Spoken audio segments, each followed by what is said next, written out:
I thought the GameStop story, I just saw it and said, yeah, we're talking about that. I mean, this is SciTech culture defined. Yes. This is science, it's technology, and it's culture all in one. And I just the more I keep returning to it with the latest iteration of whatever's going on with it, the more I love it.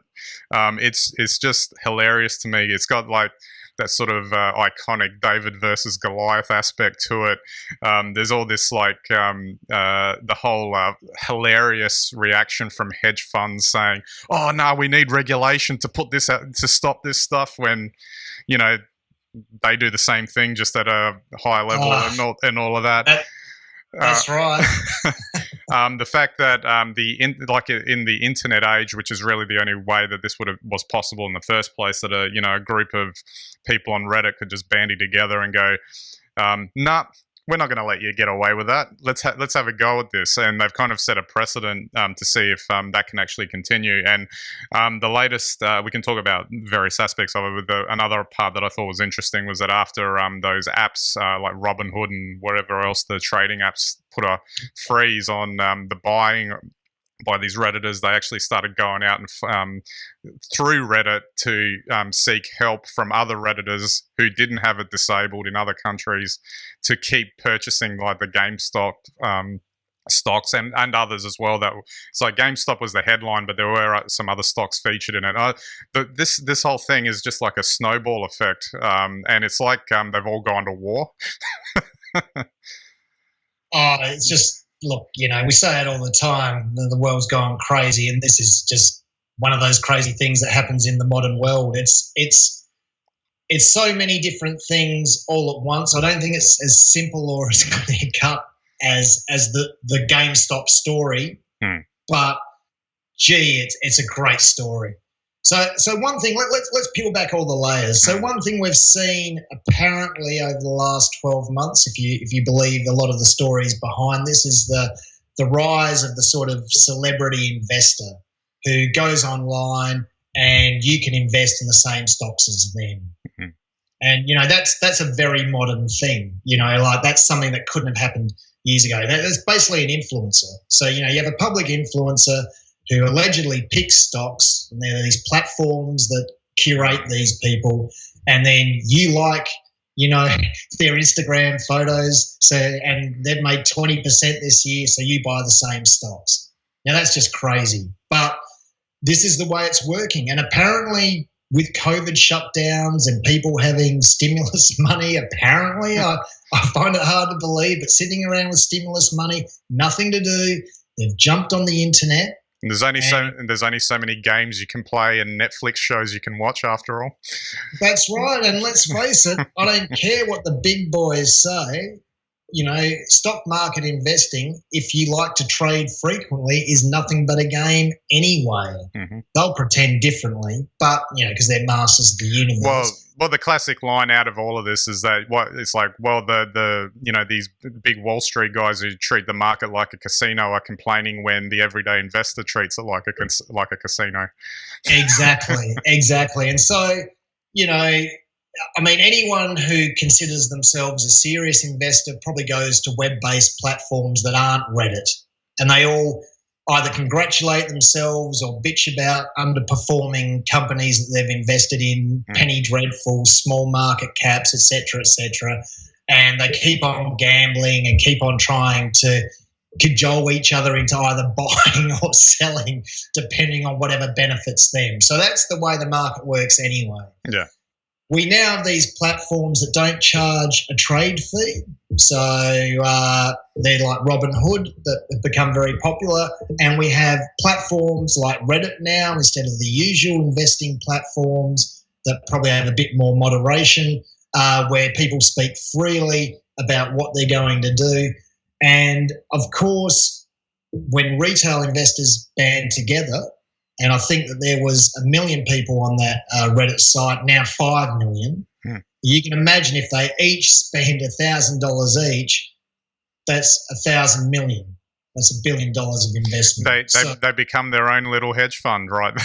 That's there. Right. A loose collective of individuals with no particular idea or greater plan other than to make the hedge funds bleed. And the narrative for the GameStop, and I think there's a cute aspect to the GameStop thing, is because one, it's about gaming. And if there's two things that are related to the internet besides porn, the other one would be gaming. And so these guys, they game. They've probably been using GameStop for years. Who knows? Maybe they just like the notion of gaming or games. Isn't it banded together? But isn't it because, and this is what highlights the stupidity of the market value of this company going through the roof, is that it's actually working on a retail store business model, which is kind of on the way out, which is why those hedge funds were shorting against it anyway. And I just think it kind of shows that what's the value of anything with these things anyway, when it's all just subject to this kind of speculation. Well, exactly. The establishment is complaining, the valuation of GameStop, doesn't look at the fundamentals of the business and all that. Well, these same people were investing in Amazon, before the .com bust, when it had, no revenues that could match its price. So, it's whichever way you want to look at it, whichever period, whichever time frame. And the purpose of shorting, if you believe I guess the investment markets, is to ensure that you don't get runaway share pricing as we're seeing with GameStop. So what would have happened, because GameStop was going the same way as Blockbuster, effectively, with their business model, the hedge funds have shorted, which is effectively, and you can look up shorting, and this isn't exactly how it works, but they're taking a bet basically that the share price will fall by selling borrowed shares in GameStop. And then, of course, what they do is they buy them at the lower price. The price goes up and they make money. Yeah. So what happened, of course, is the GameStop retail investors, or our Reddit friends or whoever they are, basically forced the price up, which forces potential unlimited losses on the hedge funds who have bought in, saying that the price they will buy in 3 months' time at whatever price GameStop is. Of course, GameStop has gone up, not down. And then, of course, what happens is on the way up, hedge funds will be buying anyway to cover their short position. So whatever we're seeing with the price of GameStop, you can be sure that hedge funds have driven it up. And the first person to pull the Jenga piece out at the bottom is actually going to be the winner. Well, and that's the part that I enjoyed out of this story, that the hedge funds got caught napping in a way, because and it's not just that they caught napping; they got stung. And I didn't see any sort of sympathy for them more broadly with how that was going.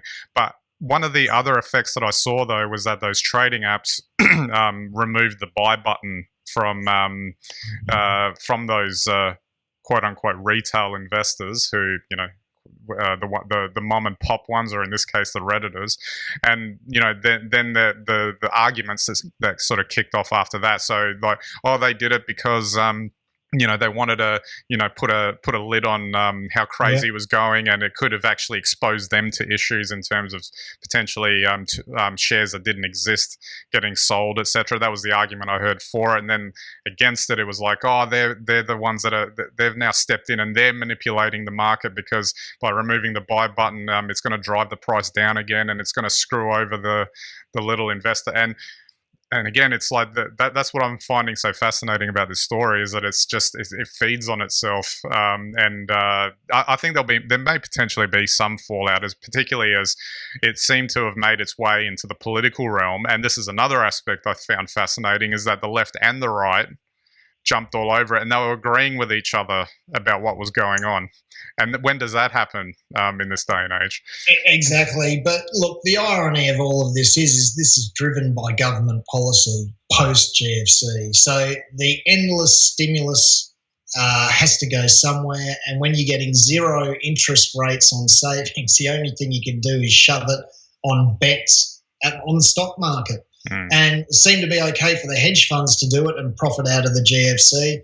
And, the argument would be now that for the retail investors, they band together as a loose collective hedge fund, and it's not all right. So, look, the general truth is that, whoever wins at the expense of someone else in the share market. And, I think that, well, I don't know. It is a David and Goliath battle in many ways, but people could get burnt. And the thing you worry about is that if you burn too many retail investors, then ultimately the share market and all the big end of town will suffer anyway. Well, just finally, before we move on to our second topic for today, the one thing I did want to mention is that I thought it was just impressive that through Reddit and also knowing what the Reddit community is like, that almost was like the perfect platform to launch something like this, because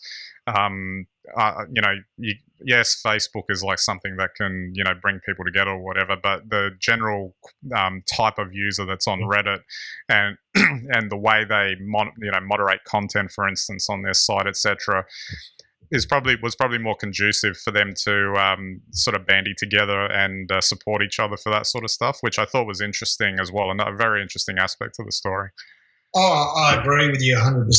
And we have to remember, though, that, since 2012, when Facebook listed itself on the share market, their business model has not been to allow people to come together. In fact, they restrict it as best as possible, because it's an advertising platform. If you want to get a message out effectively on Facebook, you got to pay.